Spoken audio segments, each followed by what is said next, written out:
Magandang araw mga kabayan. Ito po ang inyong lingkod ulit. Walang iba po, Mr. Fritz De Leon. Ngayong araw na to mag-aaral tayo tungkol sa technical side ng ating business.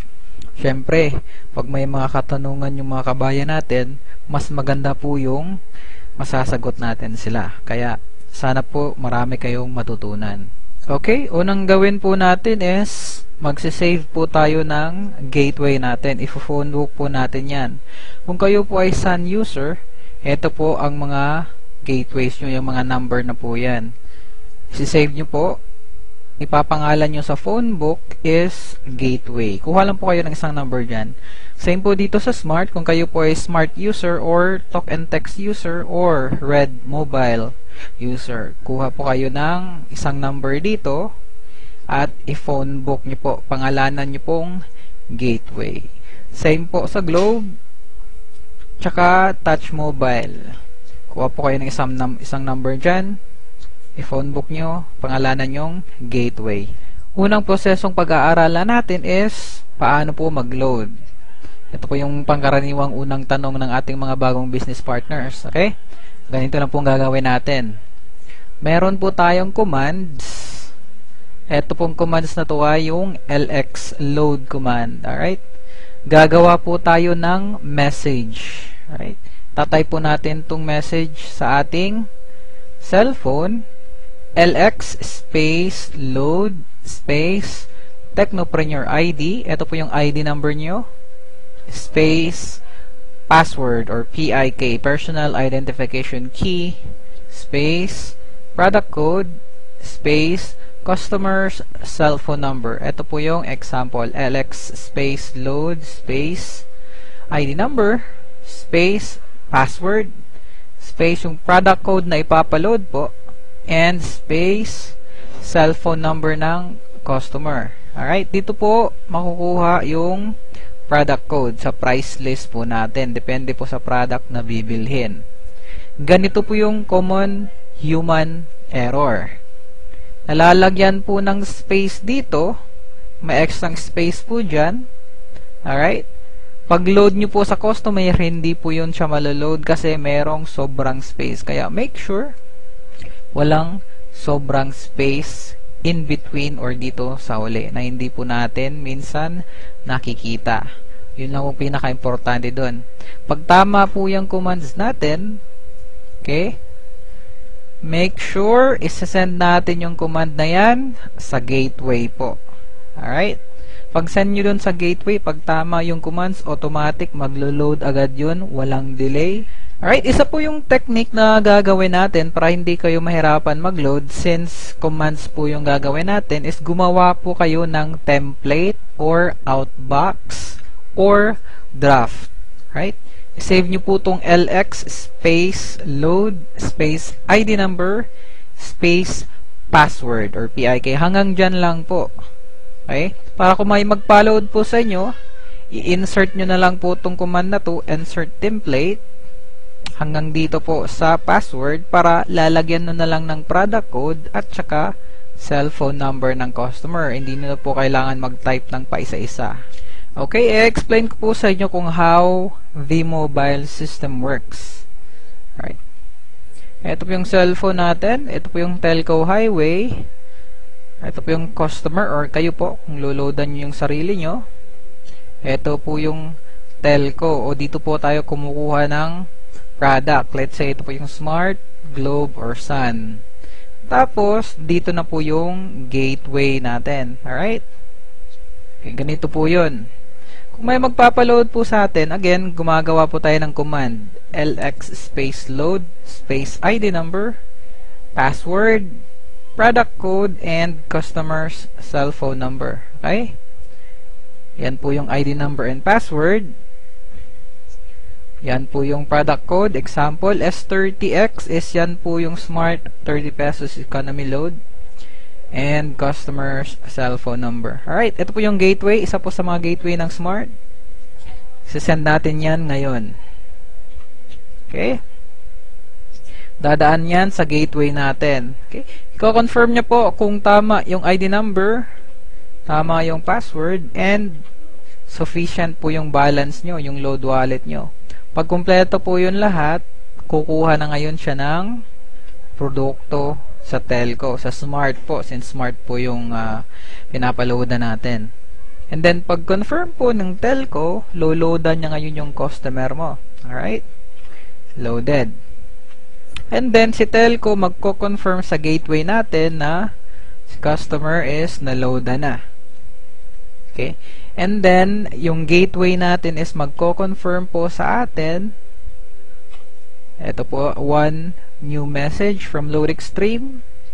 Magko-confirm siya na na-loadan na po yung customer natin. Again, make sure ng commands na ginamit natin walang sobrang space. Okay? Alright, recap lang. Make sure wala pong sobrang space dito sa huli or sa mga gitna ng commands.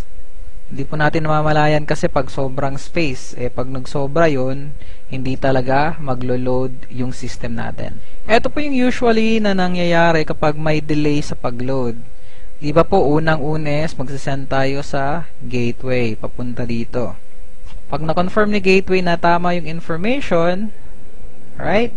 Pag send niya ngayon sa telco, pagpalagay po natin yung telco may traffic or may tinatawag nating congestion. Right? Possible po nag-upgrade yung telco office or meron po silang maintenance kaya po lahat ng text messages nata-traffic. Pag ganun po yung nangyayari, syempre hindi po makapag-load sa customer, hindi po darating muna yung load sa kanya kasi po nakapila yung command natin. Alright? Kailangan po nating intindihin na yung system natin ay para pong highway. Right. Pag hating gabi po tayo pumupunta ng downtown, syempre mas mabilis po kasi walang traffic. Pero pag rush hour po, matagal pong hihintayin natin sa highway kasi po traffic. Same lang po yung sa commands natin since text po yung command natin, nata-traffic po dito sa telco. Alright? And minsan din kapag may maintenance si telco, kailangan din pong mag-maintenance ng system natin kasi po hindi pwedeng mabilis yung system nila sa atin mabagal. Dapat po pantay yung kabilisan ng ating system at saka yung telco system. Okay? And yung system po din natin, paminsan-minsan kailangan po din niya ng maintenance. Stable po yung system natin, kaya lang po mas mainam na po yung parating nagme-maintenance. Kasi po pag may nasira sa isang server dito sa ating system, damay po yan lahat. So, pangit po kapag yun ang mangyari. Kaya, minsan-minsan po nagme-maintenance tayo. Pangalawang proseso po na pag-aaralan natin is paano po tayo mag-replenish ng load wallet natin. Siyempre po, ginagamit natin yung load wallet natin, nauubos. Kapag naubos, magpa-replenish. Okay, first option, punta tayo ng V-Mobile Office Nationwide. Sa Office po, meron pong tinatawag na loading slip. Ito po yun, fill up nyo lang po ng mga informations. Pangalan nyo po, ID number nyo, so wag nang kalimutan yung ID number nyo, cellphone number, amount po na ipapaload nyo, at yung date. Right, sulat nyo lang po yan sa Opel, ibigay nyo po sa cashier, and kami na po bahala. Yun po yung ating first option. Okay, makakatanggap po kayo ng confirmation na na-loadan na po kayo pag process po namin ng inyong reloading slip. Real time po yan yung paglo-load namin. Pagbigay mo ng resibo, pag-process namin, agad-agad na-load yun. Okay? Second choice is mag-load wallet transfer po tayo. Di ba po, mayroon tayong mga retailers. Pag naubos po yung load wallet nila, tayo lang po ang dealer na may capability na mag-transfer ng load wallet. Okay?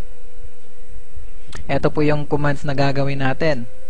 LX space transfer space Technopreneur ID or ID nyo po space password space LX load space amount to transfer space retailer's ID number, yung papasahan nyo po ng load wallet, and then space retailer's cellphone number. Okay? Ito po yung sample ng command, lx space transfer space ID number nyo po. Ito po yung ID number nyo kasi kayo po yung dealer. Space password nyo. Space lx load command. Space amount is 500. Space ID number ng transferan nyo ng load wallet. And then space yung cellphone number nila. Again po, common human error. Make sure na walang space dito sa huling command. Alright? Kasi po pag may sobrang space niyan, pag send nyo sa gateway, hindi po tatanggapin ng system yun kasi mali. Again, make sure in between, wala pong space again. Alright? Pag tama po yung commands nyo, make sure to send it to your gateway para po ma-process namin. And again, pag tama po yung commands, walang sobra, walang human error, automatic, yung load wallet is matatransfer dun sa loadan mo ng load wallet. Okay, makakatanggap po sila ng confirmation na naloadan na po sila ng 500. And ikaw po, makaka-receive ka din ng confirmation na nabawasan po ng 500 pesos yung load wallet mo.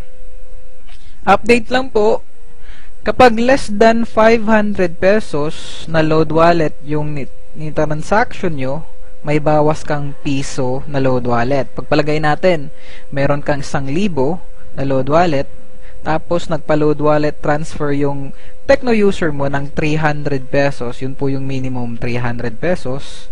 Ang mababawas po sa load wallet nyo is 301 pesos. Kasi po, below 500, merong bawas.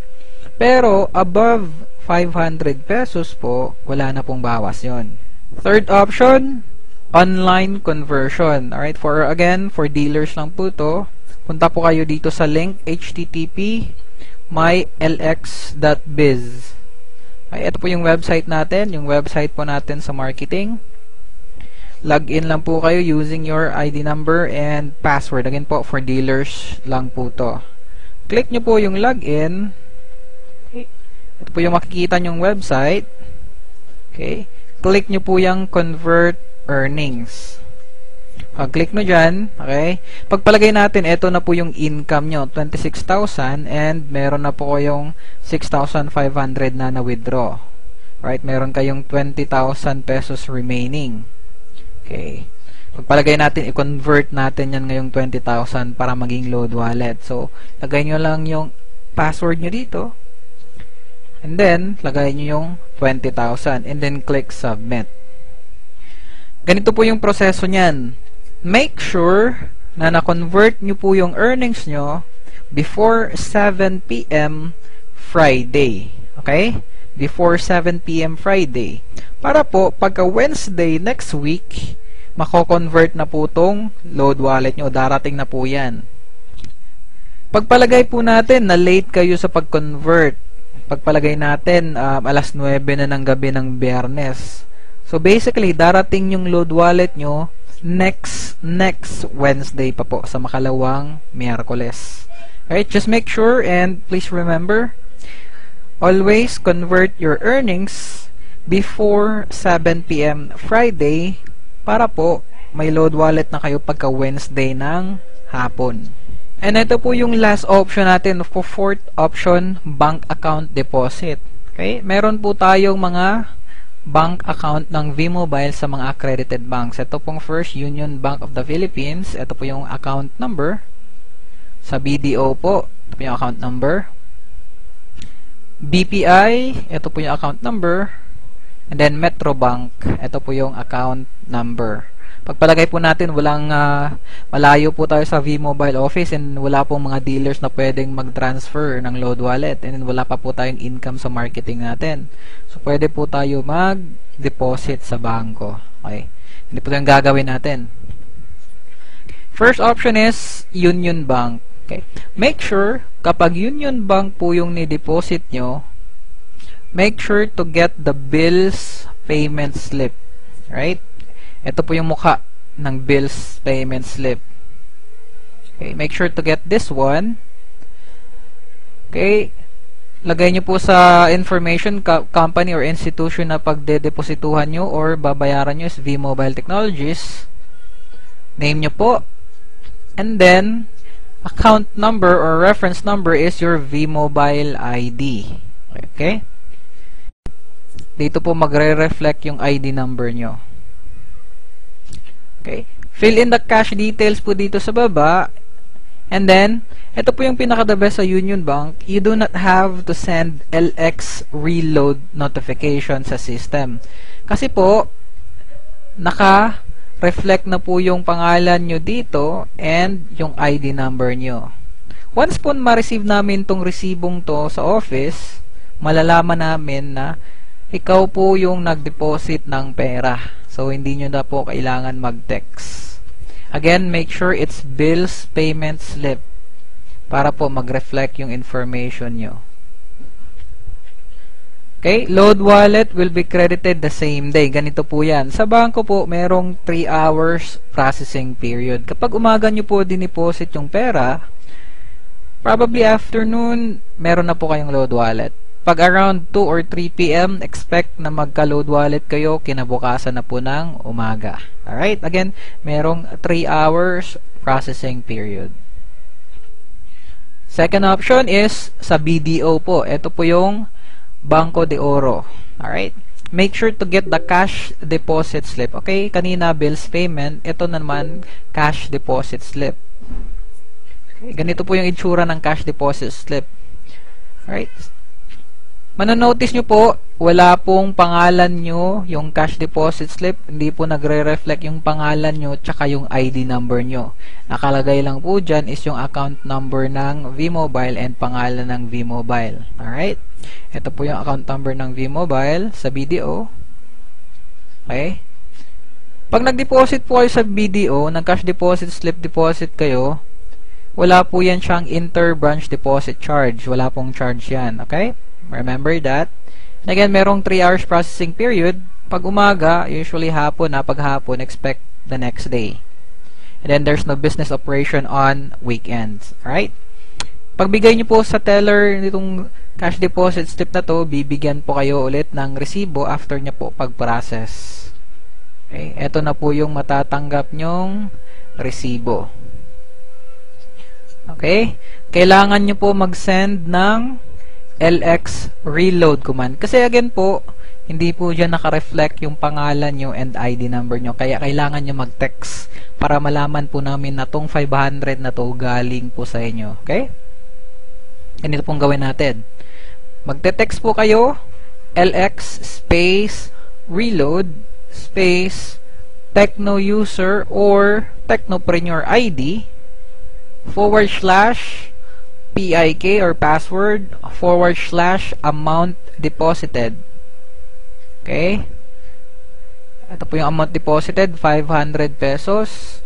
/ bank. Siyempre, yung bank po is BDO. / bank code. Yung bank code po is eto, yung 398. Pag hindi po kasi sigurado sa bank code ng pinagdeposituhan yung bangko, tanungin nyo lang po sa teller. / bank branch, pagpalagay natin SM Mall of Asia, pwede din po ilagay dyan, dito po sa Lanang po yan dito sa Davao. / account number, yung account number na pinagdeposituhan nyo po, ito po. Alright, saktong sakto po yan sa BDO account number ng vMobile. / date and / time. Alright? Ito po yung date and time. Make sure na tama po yung information. Date and time. Okay? Kasi po, marireceive namin tong resibong to sa office. Right? Pag na-receive namin yung text confirmation mo, malalaman po namin na galing yan sa'yo kasi nag-match. And again, dito sa text na to, nag-reflect yung ID number mo. Ito po yung ID number mo. So, malalaman namin galing yun sa'yo. And, iloload po namin agad yun pag natanggap namin yung resibo galing sa bangko in 3 hours time po. Alright? Common human error, don't forget, wala pong sobrang space dito and between. Baka po may sobrang space. Pag send nyo po, hindi po namin marireceive yung text message. Alright? Don't forget to send the command sa inyong gateway. Alright, same process po sa BPI and Metrobank. Make sure to get the cash deposit slip. Okay, again, 3 hours processing period. Pag umaga, usually hapon na. Pag hapon, expect na bukas ng umaga. Then, wala pong business operation on weekends. And lahat po ng process na to is available po sa inyong quick guide. Kailangan nyo lang po basahin at intindihin po natin kung ano mga nakasulat doon. Pag meron po kayong mga questions, huwag po kayong mag-atubiling magtanong para po maklarify yung information or magpatulong po kayo. Okay, sunod po nating pag-aaralan is paano po mag-register. Alright? Kayo pong mga dealers, again, meron po tayong 20 pieces na Tecno user or retailer. Para po magamit ng mga retailer nyo dun, para po magamit ng mga kapitbahay nyong gustong mag-loading, kailangan po natin i-register. Okay? Ganito po yung gagawin natin. Magpa-process po tayo ng LX reg na command. Okay, ganito po yan, oh. LX space reg or reg space Tecno user ID. Okay, yung Tecno user ID or yung retailer ID space subscribers activation code or yung SAC. Nasa likod po yan ng Tecno user card nyo. Kailangan nyo po i-scratch para makita nyo po yung number. Alright, it's a 10-digit number. And then space birth date. Okay, make sure the birth date, ganito po yung format, month dash date dash year. Okay, ito po yung sample, 12-05-1984. Yan po yung birth date format. And then space telco code. Alright, ganito po yan. Kung ano po yung SIM na gamit nyo, yun po yung magiging telco code nyo. Kung SIM nyo is talk and text, tagay nyo TNT. Kung SIM nyo is touch mobile, that is TM. Kung Sun, that is Sun. Kung Globe, that is Go Globe. Kung Smart, that is Smart. And Red Mobile, that is Red. Okay, yun po yung mga accepted telco codes. And then space your full name. Okay, review lang po natin tong message na to. Again, LX space reg ID number space subscribers activation code, 10-digit number na nasa likod na kailangan i-scratch, space birth date, space telco code smart, space full name. And then make sure walang human error. Make sure na walang sobrang space. Alright? Pag okay yung command, send nyo po sa gateway nyo. Okay? Pag tama po ulit yung commands, agad-agad magre-reply yung system natin. Ito po yung i-reply ng ating LoadExtreme system. You have successfully registered your account. Your load balance is 0. Of course, kaka-register pa lang, 0 balance talaga yan. And bibigyan po kayo ng default password or your personal identification key. 6-digit password, okay? You have successfully registered your account. Load balance is 0. Your PIK is 12345 6. And pwede na po yung i-change anytime nyo po gustuhin. And then, sa likod po ng Tecno user card, meron pong step 2 doon to change your address. Hindi na po kailangan sundin yon. Optional lang po yung change address. Again, hindi na po kailangan mag-change address na command. Alright?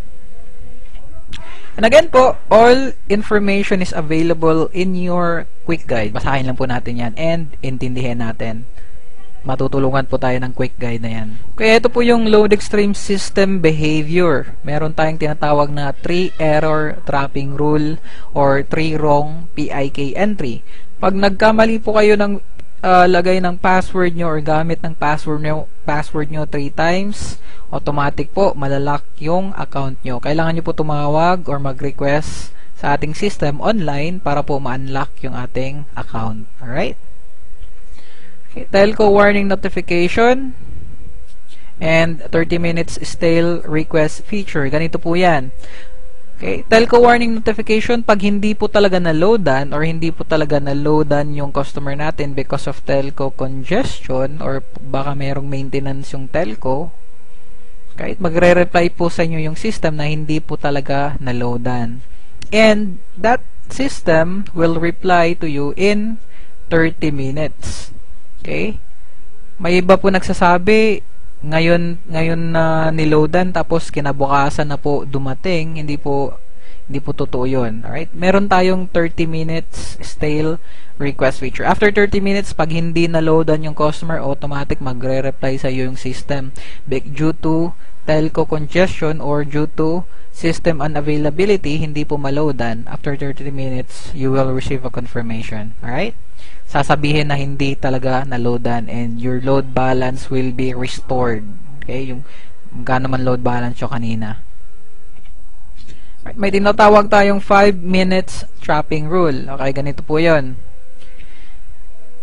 Di pa po maglo-load po kayo sa customer. Alright? Kahit ilang beses nyo po isend etong command na to, same commands, same product code, and same cellphone number, within 5 minutes, kahit 100 times nyo po isend yan, that will be counted as one transaction only. Alright? Ulitin ko po, within 5 minutes, kahit 10 beses po kayo nag-send sa gateway, alright, isang transaction lang po yan. Isang beses lang po maloloadan. Okay? Ginawa pong feature na to kasi po minsan yung telco, kahit isang beses ka lang mag-send, ang nare-receive nila 2 or 3 message. So, pag wala tong feature na to, automatic 3 beses na yun maglo-load within 5 minutes. Diba? Alright. So, andito yung feature na to for our security na din. Again, kahit ilang beses ka mag-send, basta within 5 minutes, with the same code, the same number, and the same commands, that will be counted as one transaction. Pag lumagpas na po ng 5 minutes, syempre, second transaction na yun. Alright? Okay, meron tayong text care command. Member may send the following text command format. Alright? Okay, ganito po yun. Ito po yung mga text care hotline po natin for the smart number, for the globe number, and for the sun number. Okay? Pagpalagay po natin, nakalimutan nyo po yung password nyo. Okay? Pagpalagay na natin, nakalimutan nyo yung password mo. What is my password? Okay, ganito po yung gagawin natin. Okay, create kayo ng message. Lagay nyo po yung ID number nyo dito. Okay, and then, tanong nyo po, what is my password? And then, send nyo po dito sa respective hotline number nyo or text care numbers. Ganito po yung mangyayari. Pag-receive po namin ng message na to, titignan namin yung ID number. Nag-match po yung ID number, check. And yung cellphone number na naka-register and yung cellphone number na ginamit nyo, pag nag-match yun, check, magre-reply po kami. Alright? Pero pag ganito pong scenario, pareha po yung ID number, nag-match, and then yung cellphone number na naka-register, and then yung ginamit mo, hindi po nag-match. Syempre, for your security reason, hindi po namin i-reply yung password nyo po. Alright? And expect at least a day or 2 days process kasi marami pong nagre-request sa system. So, iniisa-isa po namin yun for your own security na din. Okay, common problems, loading delays, telco congestion. Yan po yung number 1. Okay, telco over the air system unavailability or under maintenance. And hindi ko po nalagay dyan yung common human error. Sa ating commands, magkamali po tayo na sobra ng space. So, hindi po yun siya malaload. Magkakaroon po yung loading delays. Okay? Customer, non-receipt or otherwise successful loading, yung mag-load tayo tapos hindi pa nila na-receive yung confirmation na na-loadan na. Have the customer check their number. Baka po na mali yung number na binigay. Kaya po sa ibang customer po na loadan.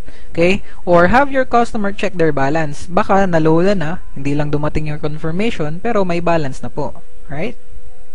Okay, meron ding mga lumang cellphone na parating nagahang, so pwede nyo pong i-restart yung cellphone para po makareceive ng message, and then make sure na yung cellphone ng customer nyo hindi po full kasi po hindi nila marireceive yung text confirmation na na-loadan sila kasi po puno yung inbox nila. Hanggang doon lang po muna yung pag-aaral natin tungkol sa ating system and the technical aspects ng ating negosyo. Sana po marami po kayong natutunan. Okay, don't forget, pag meron po kayong mga tanong, suggestions, or any reactions, add nyo po ako sa Facebook, flipcwalker@gmail.com, or again, contact nyo po ako through SMS at 0919-6245-415. Pag OFW po kayo ulit, lagay nyo lang po yung roaming number nyo para po makapag-text back po ako sa inyo. Maraming salamat po and God bless. Welcome to V-Mobile.